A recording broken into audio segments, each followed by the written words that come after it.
Fairfax.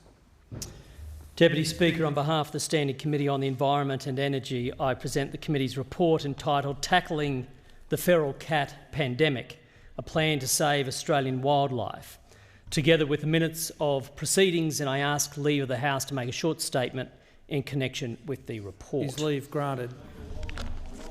Leave is granted. Leave is granted. I call the member for Fairfax. Thank you very much, Deputy Speaker. When the first fleet arrived into Botany Bay, it brought with it a lethal predator that has wreaked havoc on Australian native wildlife ever since. And that predator is the cat. Cats have been the major cause for the extinction of 25 Australian mammal species since 1788, and a contributing factor to the extinction of a dozen more animals. 74 mammal species, 40 birds, 21 reptiles and 4 amphibians are currently under threat from the predation of cats, in particular feral cats. Australia has approximately 2.8 million feral cats that live, breed and hunt in the wild. They kill over 3 billion native Australian animals every year. I'll say that again, Deputy Speaker. The 2.8 million feral cats in Australia kill over 3 billion native Australian animals every single year. This equates to the average cat killing around 1,100 animals annually. Those numbers are truly horrific. One of the great tragedies of last year's Black Summer bushfires was the loss of wildlife, with the Black Summer bushfires seeing estimates between 1 billion and 3 billion animals perishing. It puts this problem in perspective, that feral cats do even more damage to Australian wildlife every single year. Do feral cats need to be culled? Yes, they do. Absolutely, they do.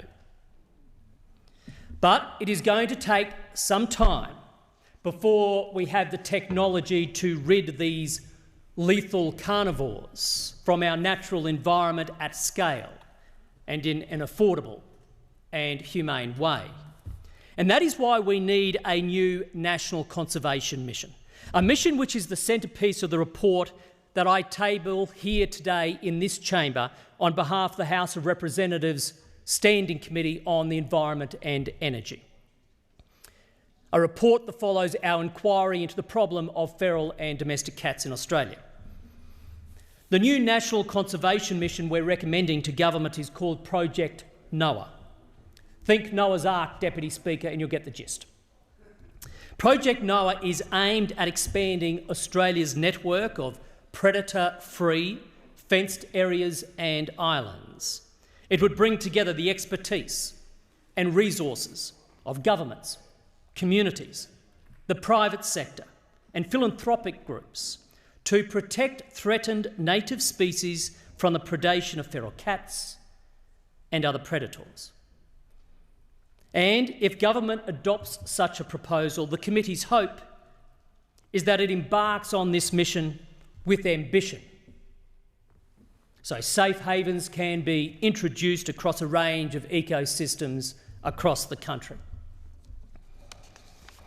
Now, Project Noah, it has to be said, Deputy Speaker, is not a silver bullet solution.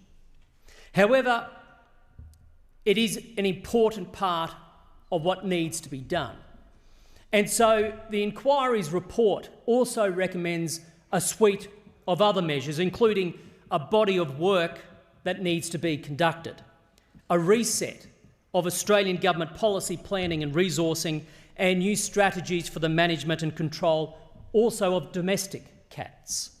When it comes to a body of work that needs to be conducted, the committee's view is such work needs to focus on understanding cat impacts, need to develop nationally consistent definitions for feral, stray and domestic cats, and further research matters such as the prevalence, impact and control of cats, emerging technologies and emerging methodologies, including the gene drive technology, management of cat-borne diseases and the relationship between cat predation and habitat degradation.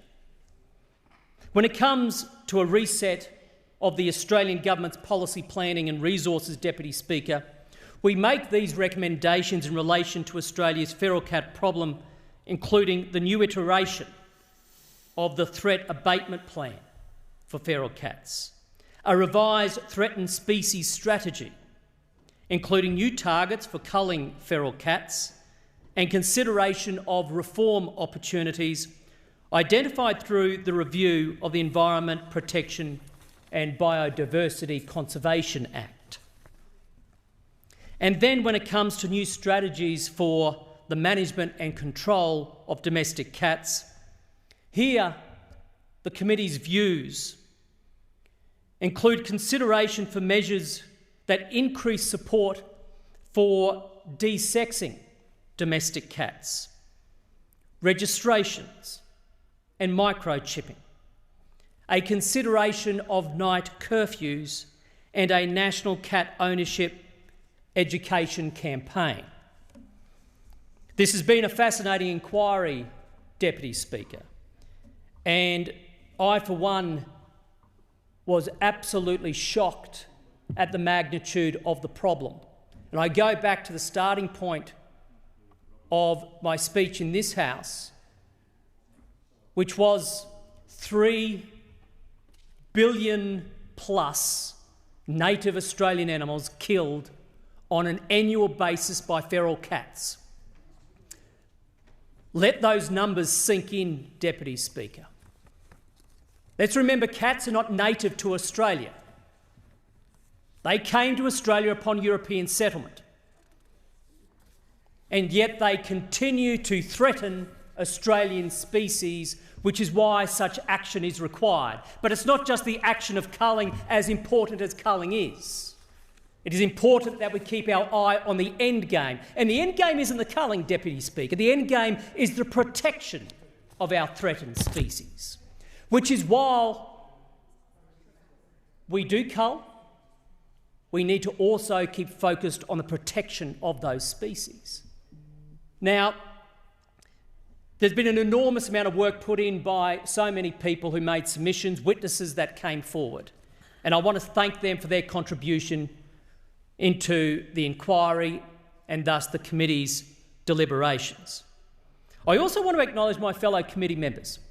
Now, our committee, of course, includes people right across the chamber, members of the Liberal Party, the Labor Party, the National Party and, of course, the crossbench. And when you talk issues of environment and energy, Deputy Speaker, sometimes you don't get unanimity. But so stark is this problem of feral cats in Australia, and so practical can the solutions be, that indeed we did have a true unity of purpose and unanimity among the committee. And I thank my colleagues for their assistance throughout the process. I also want to acknowledge the Secretariat that, once again, served our committee and therefore the Parliament and the people of Australia with great professionalism. We could not have done the job without their support. And so, Deputy Speaker, today we table this report, and we do so asking the government to give serious consideration to the recommendations made by this committee. There are a lot of things that are on the government's agenda, but to think that a feral cat can kill 1,100 more animals every single year, plus more, If a feral cat's average life is 5 years, well, that's 5,500 animals that one single feral cat will kill, which is why we do need to take action. And we are hopeful that Project Noah represents a new innovative idea. And there are people in this country who are already creating safe havens for our native species, and we need to keep them protected. And so it is with that that I urge the government, Deputy Speaker, to seriously consider the recommendations in this report so we can address that urgent threat to Australia's wildlife posed by cats. I therefore commend this report to the House.